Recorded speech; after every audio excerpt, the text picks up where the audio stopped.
I'm moving forward every day, Jesus. I just let him lead the way every second, every minute, every hour of the day. I'm moving with Jesus every day, 24/7. With Jesus every day, 24/7.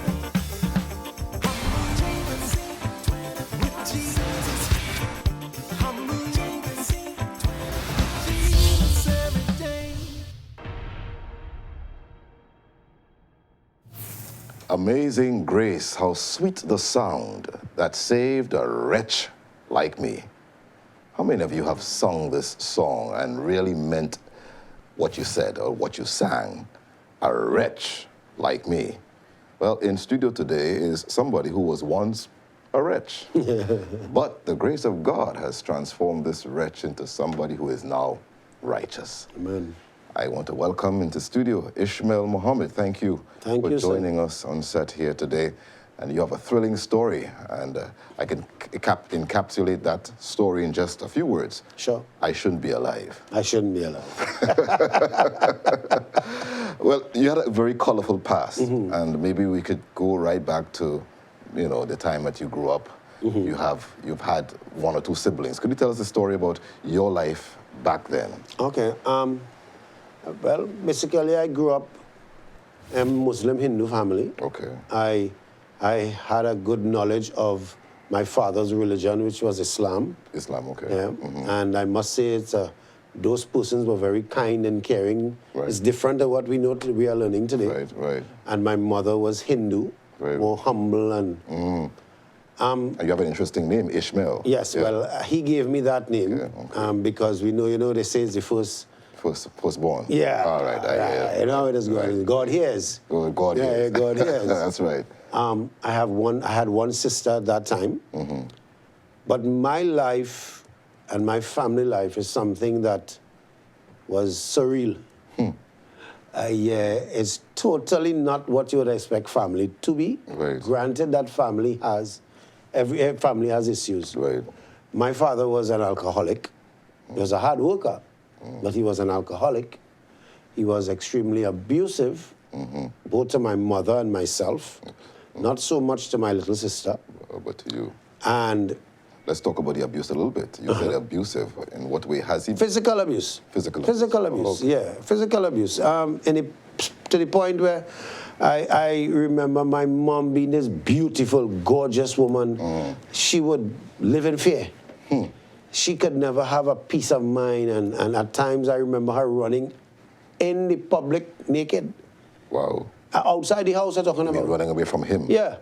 Wow. I went behind her with a sheet. This happened once or twice? I could remember once. At least once. But she would have gotten abuse. Let me say it like our Trinidadian will say it. Right. Licks plenty. Oh, Lord. Plenty. This gentleman, I guess, Pastor, he had his own issues. Right. I don't want to disrespect my father. Right. But I want to be truthful. Okay, very well. He would have had his own issues, and from my understanding, his issues would have been more than one. I hear you. Yeah. You were subject to some of the abuse as well. A lot of it. Could you cite one or two instances? Where, Okay, I want to cite my earliest childhood memory. Right. I think that's the strongest one. Right. Where I wanted to play with him, and I took up a baby powder bottle. You were how old this time? 5. 5 years. That's stuck in my brain more than anything else. A baby powder. Baby Johnson & Johnson baby powder, the one with the little screw cap. All right. Yeah. And I threw it on his stomach, thinking, well, he would get up and play with me. And to my surprise, this gentleman gets up and lifts me off the ground and throws me. I go through the doorway and hit a wall. Wow. He threw Yeah. in the air. Yeah.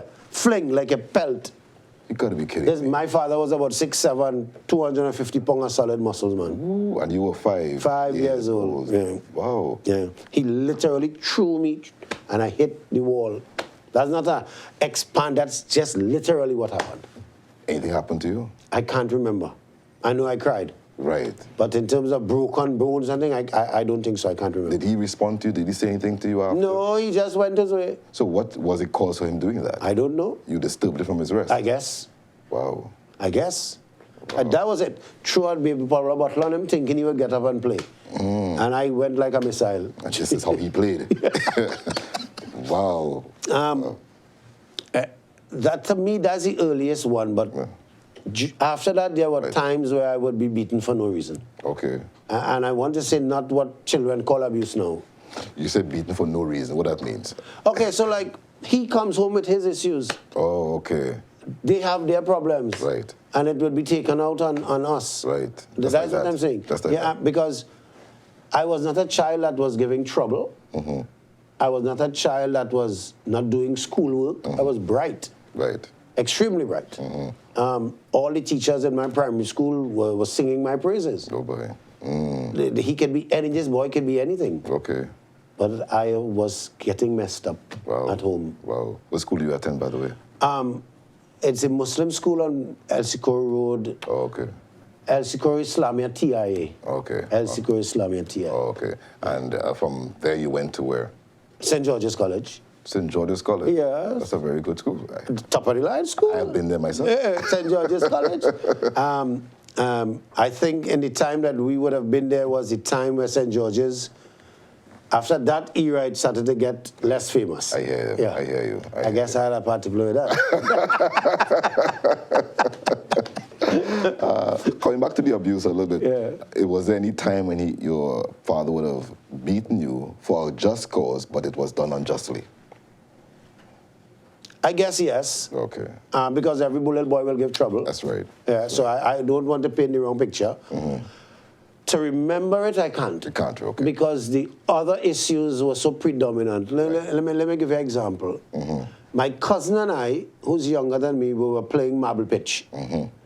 And we have these big Crick's biscuit pans filled with marble. We're about 7, 8 years, yeah. Lord, yes, sir. And I won him his marbles. We pitched whole day.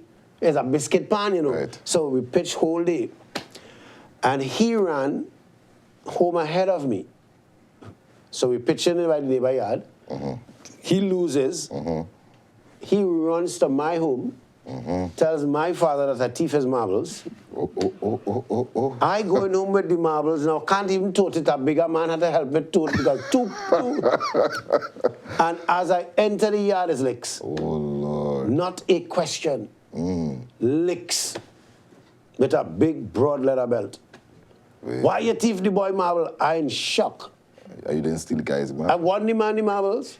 Oh. Everybody know I won the marbles. He beat the living daylight out of me, and then we carried back the marbles. Oh, boy. How did you react to the other guy when you saw him? I wanted to kill him. Oh, boy. I really wanted to kill him. Okay. What about ritualistic beating? I mean, your name is Ishmael Firstborn. Was there a time when he flogged you for just some ritualistic reason? Yes. He was involved, how he explained it, the firstborn son in the family lineage would have to do an animal sacrifice at a certain time in the year. Right. Now, it's strange to me because he was Muslim. So I don't know. Right. So maybe there's some cross connection or some kind of whatever. And he wanted me to not continue that practice. Right. So I remember once he gave me a very strong licking. Yeah, a quite lengthy licking. He may not have hit me with full force as before, but he gave me a strong licking and he said, you are not to continue this, you are not to do what you see me do. Right. You're how old this time? 7, 6 or 7. And, it would have been 7. It says lengthy? When you say lengthy, what do you mean? About 10, 12 minutes of licks. But it's not a short period. Say that again. About 10, 12 minutes of seconds. No, say it. Say it slowly. What? 10, 12 seconds. No, Pastor. Why would you want to put words in my mouth? Because you feel that... Oh, you could stand, or you could sit down, stand up to take licks for 12 minutes. How I can get away from a big, strong man that holding me? I just said to you, this man is a behemoth. Yeah, but it's 12 minutes. Well, yeah. In my mind, it's like an eternity. So you would have developed some kind of animosity for your father? Plenty hate. Was there a time when that hate came to a head? Yeah, yeah. I remember I had just passed through St. George's College, 11. And this guy came home Saturday evening My sister and I are looking at television. This guy was so strong, let me just jump in here, Sure. that he built our house alone. Towed the columns. I would just help him balance it. Yeah, this guy was a monster. Could build. Your father's name was Samson? No, not Samson, but he was big and strong. Yeah, he was very good at carpentry. Okay. Very good. So we were looking at television. He comes home. He goes into their bedroom. So how the house is, you come upstairs, the gallery, there's a door to their bedroom, there's a door to enter the living room, and then to the kitchen, and then to the other bedroom. But all the rooms are connected by doorways. My mother, she's an excellent cook. How I would know that is that there are certain times during the day, friends are by me all the time. Right. But it's happened to be lunch and dinner. Right. So, you know, right? So she took his dinner, which comprised rather of rice, split peas, and stewed chicken. And she went to him, and we didn't hear any song for a couple of minutes. And then we heard the sound of like glass breaking. And I got up and ran into the bedroom, through my bedroom. And I saw my mother leaning against the wardrobe, blood streaming down her face.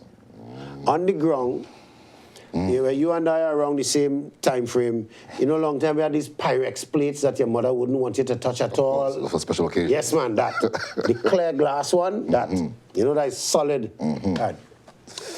On the ground is broken glass, but what really drew my attention is that there was no rice on the ground. So that tells me this guy eat that food and then hit this lady with the plate in her face. Pastor Riley, the years of, I think I lost it. I said to my father that night, if you touch my mother again, I will kill you. You went up to him and Yeah. you looked at him? Yeah, straight as I'm looking at you. Dead in his face.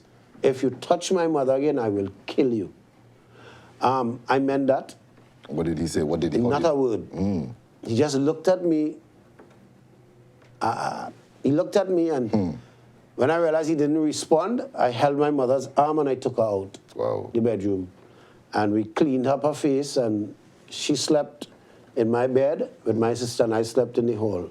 And the next morning, she got up, and she went to make market in Sama, as the long-time housewives did. So she was treated and stuff like that? Not in hospital, by us. Okay. Wipe up little cloth and thing. Because if she would have left that house that night, he would have come after her. Oh. Yeah. Okay. So this pattern was she'd take her abuse and stay quiet. God have mercy. That was her pattern. So she went to make market. My sister and I got up. We were looking at family theater. I remember a long time at family theater on a Sunday morning. And she came back and she went straight into the kitchen and she started to prepare lunch. And for some strange reason, she had to go outside. So the back step runs along my bedroom window. And there's a louver window. And I heard her scream. And when I ran and looked in the direction she was looking, my father was hanging over my bed. Hanging over your bed? Yeah, Pastor, hanging over my bed. So, without thinking, this is instinct. I grabbed a hammer. I don't know how, but I saw a hammer. And at the same time, one of his friends from Guyana came looking for him. And the door was locked.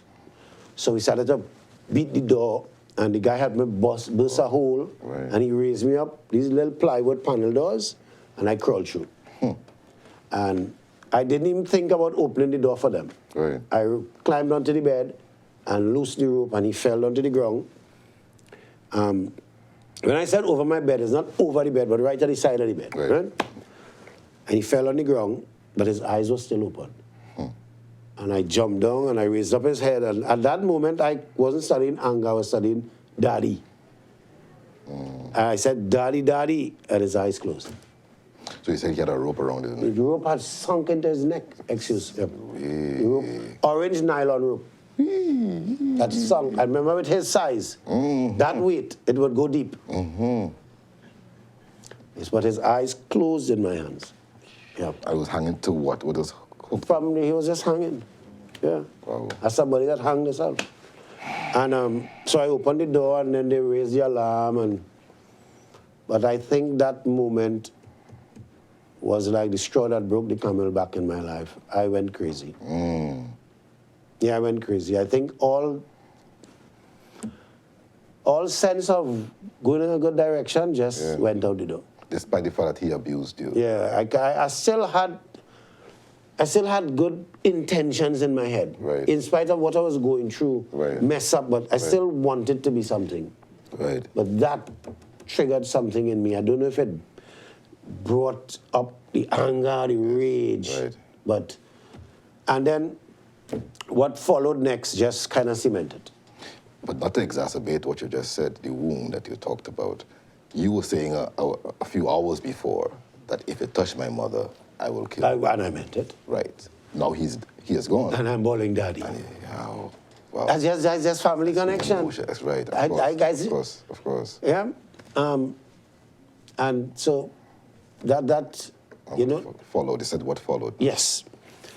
What followed is that my mother is not like the modern day woman. She doesn't know about employment and all these things. So she took an advice from her brother that I could go to St. George's and come in home in the evening, go by the Fruit King on El Socorro Road. You are familiar with the Fruit King. Look, his daughter's name is tattooed on there. At one point, it was my girlfriend. So I'd sell some apple and grapes. But we know it's not apple and grapes. We know that, right? Let's be real. No, man, it's just a front. And pretty soon, I was a bag of weed and a bag of cocaine selling. And you were at St. George's College? Going to school and selling drugs in the evening, yes. Unfortunately, the influence of the block and the pain of my life was greater than what the teachers tried to do. And I have to say thank you to the efforts of the teachers in St. George's. They tried to really get me, especially Miss Paul, the English teacher. She really tried to get me. Now, they didn't know what was going on with me, you know.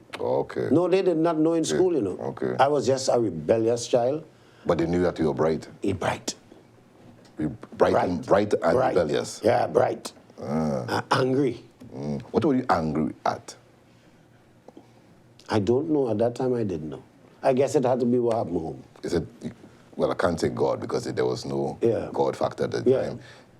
Angry that your father left, angry that you were abused, or all of I don't think I was angry that he left. I think that I was glad that he left.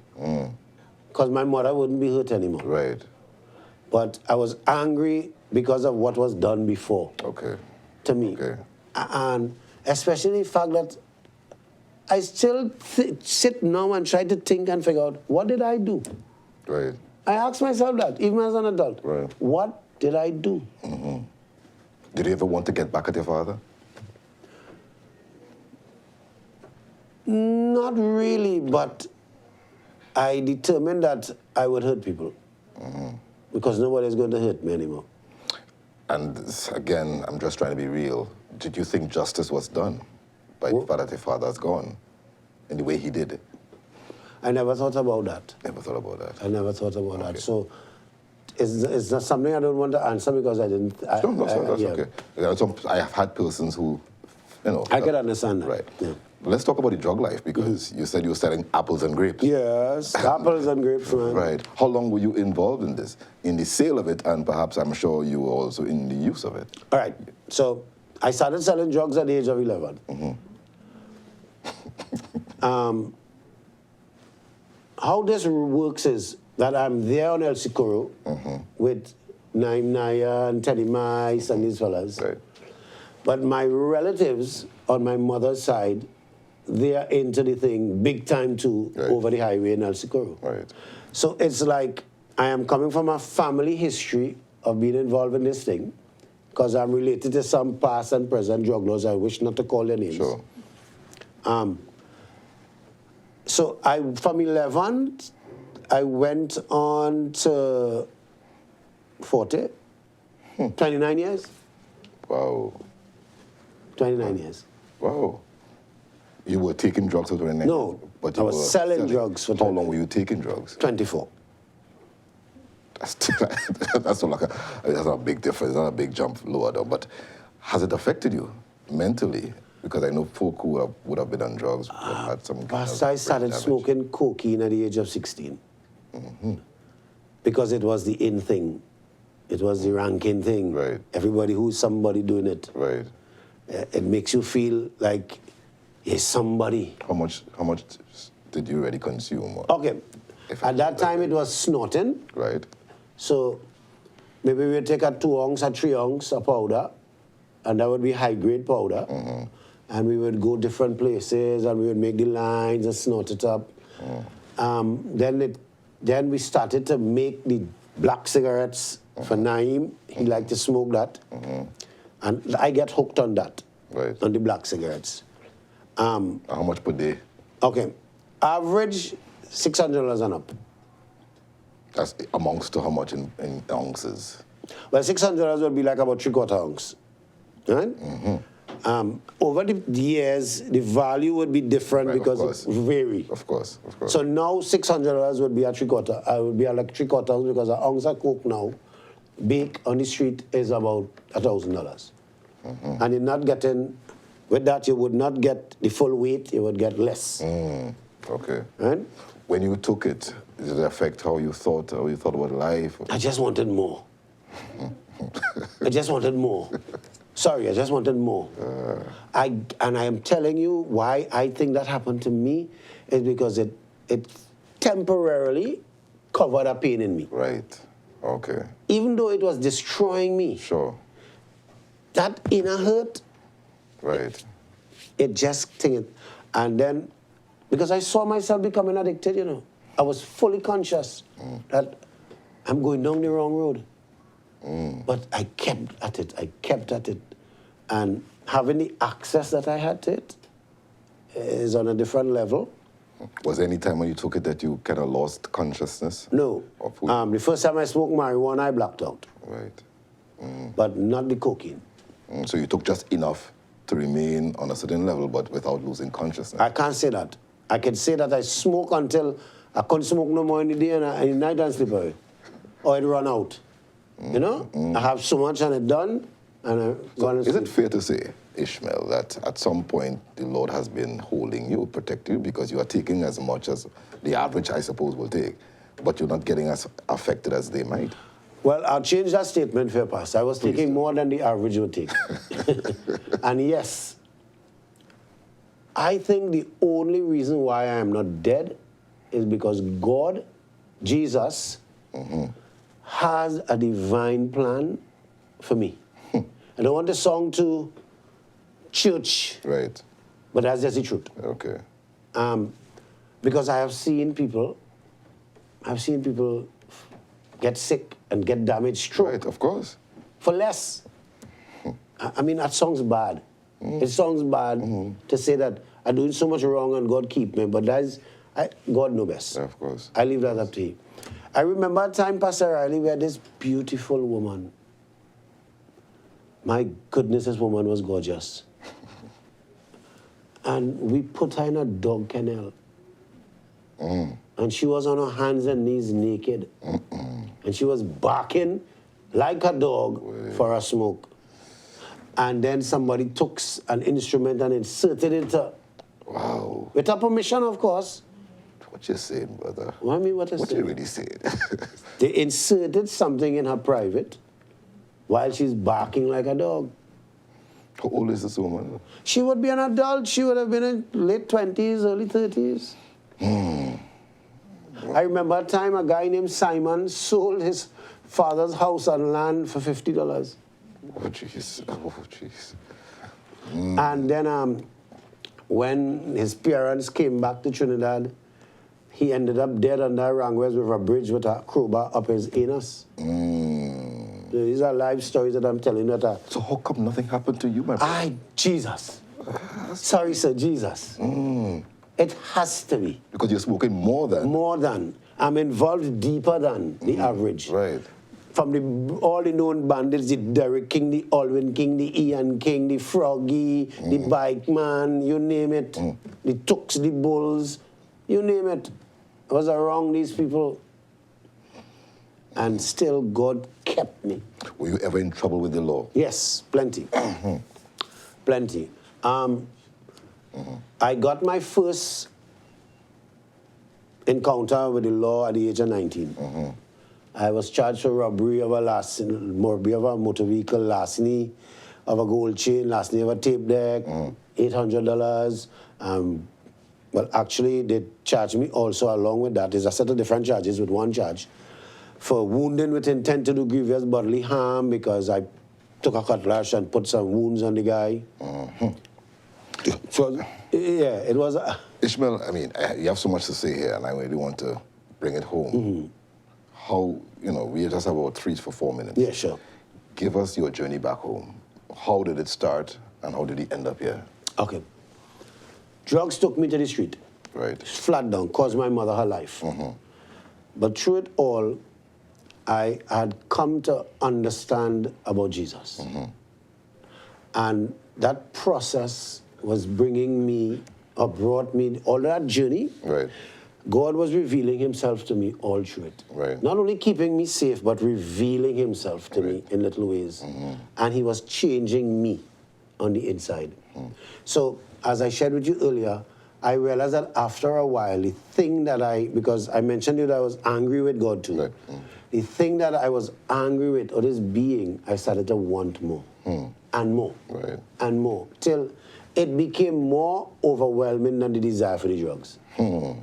So my desire for God became greater than the desire for the drugs. Amen. But I was still struggling. Of course. I was still struggling because it's a bondage. Right. And it took years, but God kept chipping away and chipping away and chipping away until he gave me the opportunity to get help. And 10 years now, here am I. Amen. I want to say I don't subscribe to certain philosophies. I believe my Bible tells me when Jesus set you free, you're free indeed. Okay. And I think that I was bound, but Christ delivered me. How do you now help others to be delivered? Because somebody's looking at this telecast, or may have somebody who they know is hooked on the same. But my number is 799-7174. You can call me anytime. I do a lot of motivational sessions in schools, high, primary. I do a lot of work with youth groups. Right. I spend a lot of time going to different organizations and sharing that message of hope and change that is possible. Right. 2 weeks ago, I was at Teen Challenge, the drug rehab. Right. So I spend my time now and my energy helping people to know that in spite of their condition, there is a way out. Amen. And that way out is Jesus Come Christ. on, man. Amen. Nowhere else. Amen. And would you be able to say without a shadow of a doubt that Jesus has you here? The only reason I'm here is Jesus. I wouldn't come here for a TV show. Have mercy. It's about lifting up Jesus. And you have done an excellent job in doing that. Jesus has kept you, he has preserved you, and he's keeping you. Amen. And preserving you to do much more with him, with his life. If I could share one more thing. Sure. What is exciting about Jesus, Pastor, is that he takes you to places and levels that you never knew you could achieve. That's right. And when you think that you have reached a level, that's nothing compared to what he can do. Amen. And that is what keeps me excited. Right. Tomorrow with Jesus is always more exciting than today. Amen. And what happened? He has brought you on JC 24/7. Yeah. Amazing grace. It's amazing what the Lord has done in the life of Ishmael.